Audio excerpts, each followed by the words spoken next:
is about PrEP implementation among key and vulnerable populations. And I will focus on 3 topics here. The first one is knowing your PrEP targets. The second one is implementing, how to implement it. And the third one is to start thinking about monitoring and evaluating PrEP implementation as part of the national HIV prevention program. Okay. So we are fortunate to get UNAIDS support in Thailand to do this PrEP target setting exercise earlier this year. And PrEP target is a number that will allow you to know the target that you have to work toward, although it may not be feasible to get to that number today, right? And the PrEP target comes from what?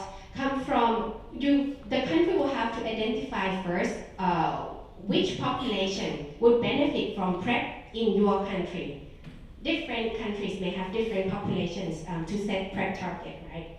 And once you know the populations, then the next step is to do population size estimation, PSE. And this could be like a whole week exercise because you have different sources of data. And then when you have population size estimation of that population, what you have to do is to adjust it to make it up to date to the current year that you want to project a PrEP target. And then you subtract that number with those who are already HIV positive.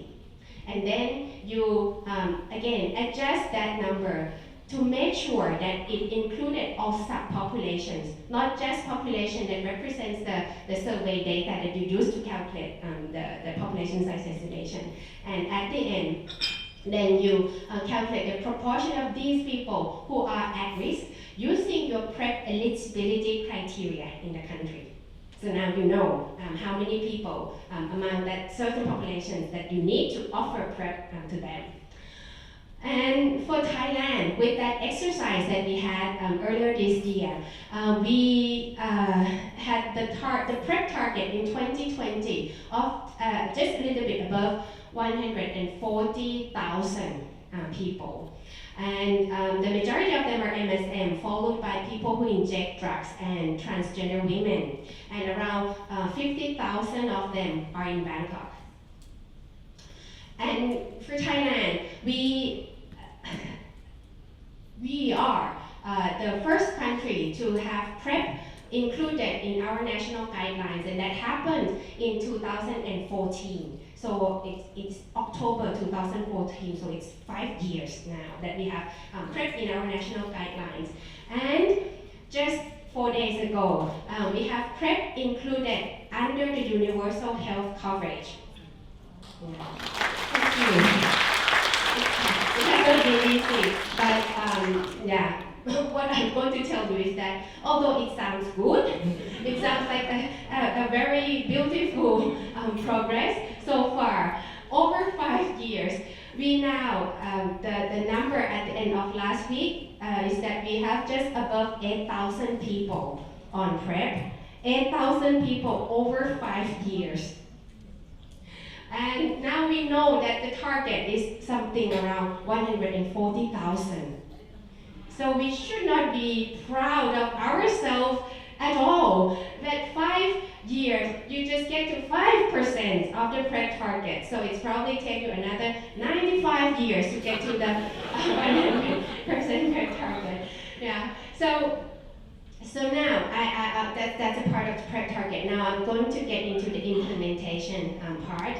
And as you can see here, 26% of Thai PrEP users have accessed PrEP through this PrEP 15 or PrEP 30 services, and another 55% through the Princess PrEP program, which is the free PrEP program. And the PrEP 15 and PrEP 30 are the fee-based PrEP program. So here, is the explanation of the PrEP 15 program. I would say PrEP 15 service because it's one of the fee-based service at the Thai Red Cross Anonymous Clinic. And it started as PrEP 30 in December 2014, 2 months after we launched the guidelines, because we feel that there's no movement at all on the demand side and the supply side if we don't do anything. So the PrEP 30, the name is coming from the cost of the service per day, and it's 30 Thai baht or $1 per day. And the cost cover the locally produced generic PrEP drug, as well as the baseline and monitoring lab tests. And then in 2018, the service was transformed into PrEP 15 because we have the availability of the Indian generic PrEP drug, which costs half the price of the locally produced generic PrEP drug. And then to talk about that 55% of PrEP users who access PrEP through the Princess PrEP program. The Princess PrEP program is the key population-led PrEP service. And we use the key population-led health services or KPLHS model, which empowered key populations, in this case MSM, transgender women, sex workers, to design and then co-deliver a set of HIV and sexual health services to their clients, to their own communities. So that makes sure that the set of services are needs-based, demand-driven, and client-centered. Okay. The KPLHS helps fill in the service gaps that we usually or commonly face in the conventional healthcare systems, because it provides a one-stop service during flexible hours at accessible spots. And then the staff are those who are usually members of the KP communities, so they understand the lifestyle, they talk the same language with their clients, and they are trained and they are certified to provide a certain set of health services. And in 2018 alone, the key population-led health services in just 6 provinces contributed to more than half of the HIV testing for MSM and transgender women in the whole country. So 6 provinces that will cover more than half of HIV testing. And KPLHS also diagnosed more than 1/3 of new HIV cases among MSM and transgender women in the same year. And you can see from the HIV incidence figures here that through KPLHS, they can identify MSM and transgender women and male and transgender sex workers who had a very high risk of acquiring HIV. So that's a prime target for PrEP users, right? And then this is the Tangerine Clinic, which is one of the successful model of KPLHS, in which we invited transgender communities in the country, both trans women and trans men, to come together and then co-design the service package for transgender people. And we came up with this integrated hormone and sexual health services model that is provided at the Thai Red Cross Anonymous Clinic. And we have demonstrated that among transgender women who came to the clinic and received hormone services, they are significantly more likely to come back again and again for repeat HIV testing, repeat syphilis testing, and subsequently accept PrEP during the subsequent follow-ups. However, the Tangerine Clinic was unfortunately ordered to be closed last month, as services were not considered to be following the Thai Red Cross Society's mission.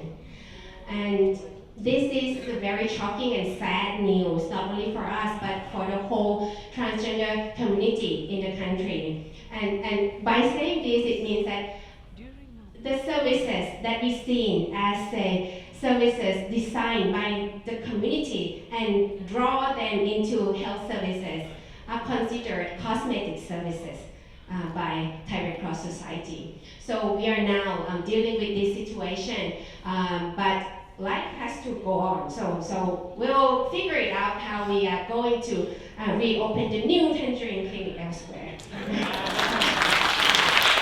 Thank you. Thank you so much to me. Thank you very much.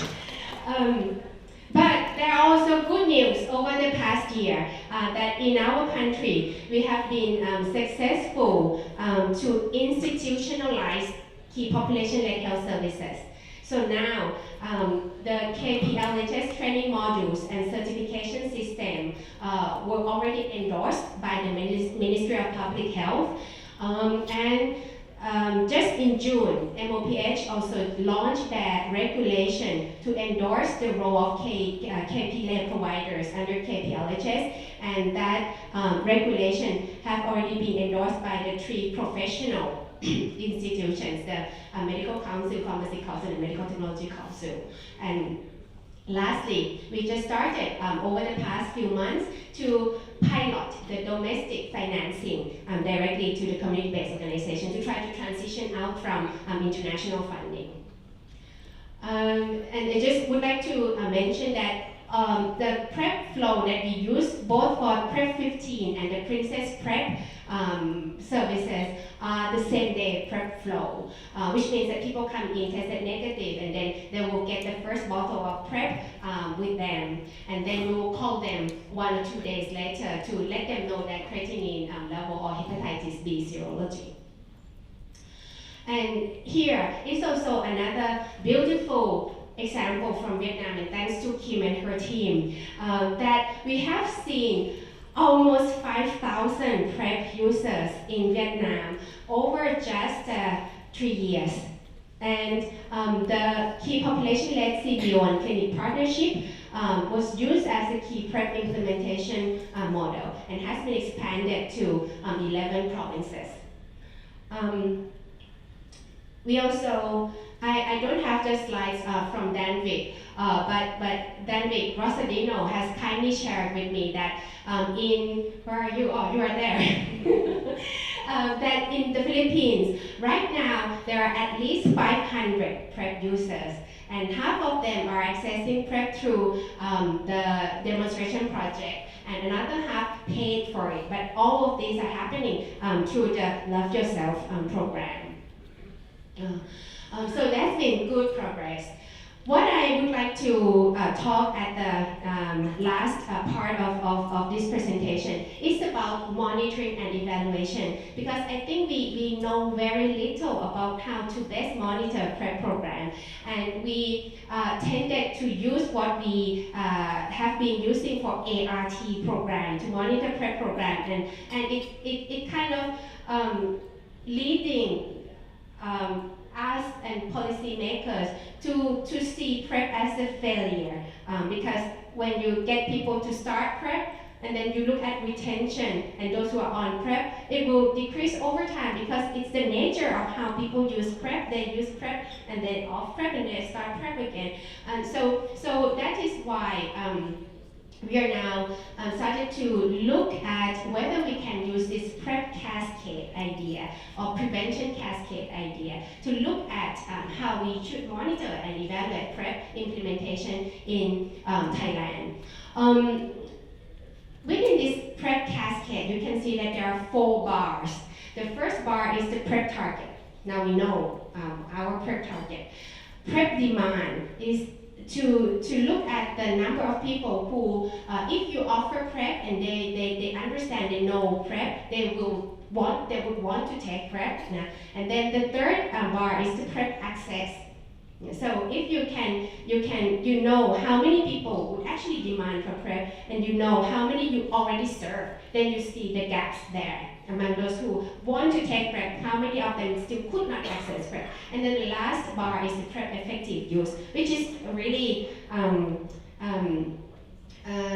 complex indicator, because you cannot say that people who do not come to the clinic or who do not take at least 4 tablets per week for MSM, or not taking 6 tablets per week for other populations, are those who are poor adherence on PrEP, they may not be at risk at all, and that's still considered effective use of PrEP because they know when and where to use PrEP.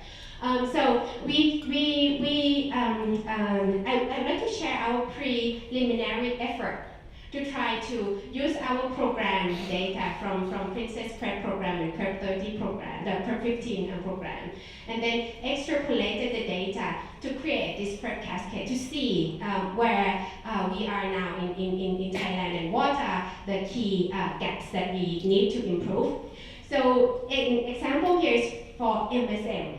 We know that there are around almost 100,000 MSM who would be PrEP target. And if everyone knows about PrEP, from our program data, only 21% would say that they would want to take PrEP. So that's PrEP acceptance, right? Willingness to take PrEP. And among the rest, we know the reason. And you can see here that the main reasons include not feeling at risk. I'm not at risk. No, I'm not interested, not ready. But if you look at the risk behaviors among those who are not interested or who consider themselves at no risk or mild risk, and you look at the green and the dark blue part here, which represents multiple partners and condomless sex, you can see that more than 75% of those who feel they're not at risk actually are at very high risk. So this is one point that I think we started to see around the world. People know about PrEP, but they don't think they are the potential PrEP users. Same thing are seen for transgender women, in which almost 30% said they are at no or mild risk, but they are not using condom or have multiple sex partners. So this for us here in Thailand, we started to think about how we should position PrEP campaign in the country. And it may be time for us to position PrEP as a health promotion tool, position it as a positive gain or a health promoting tool rather than risk reduction tool. Because when you say that it's risk reduction tool, people say that they're not at risk. If you say that it's health promotion tool, I'm concerned about my health, I would want to take PrEP, although I may not be at that risk, you know. So we are starting to try to pilot this positive frame PrEP campaign with transgender women next month. And now the access part, the third bar here. What I would like to show to you is that for us, that 8,000 people on PrEP in our country, for MSM, the free PrEP contribute to 3.1% of PrEP access. But once you have fee-based PrEP, it adds to another 1.6% to PrEP access among MSM. However, if you look at transgender women, 7% access free PrEP, and if you have fee-based PrEP, it only adds to less than 1%. So by adding one additional service delivery model, it does not mean that you can increase access to all populations at the same level. Right? So to conclude, it is now time to implement PrEP for key and vulnerable populations. And just doing demonstration projects are not enough anymore. We have to just implement it and learn from it, and then further optimize it whenever it is feasible. So you don't have to be perfect to start something. You need to start and then you optimize it along the line. And then I think that we should also start to think more seriously about the monitoring and evaluation of PrEP. And for example, when Thailand saw that example PrEP cascade graph, the policymaker actually get very interested in probably applying that PrEP cascade concept to condoms and lubricants and to STI service distribution as well. So I think that's a good way for the country to look at this as a part of the comprehensive HIV prevention program M&E. So it could help strengthen other HIV prevention methods as well. That's the end of my talk. Thank you very much.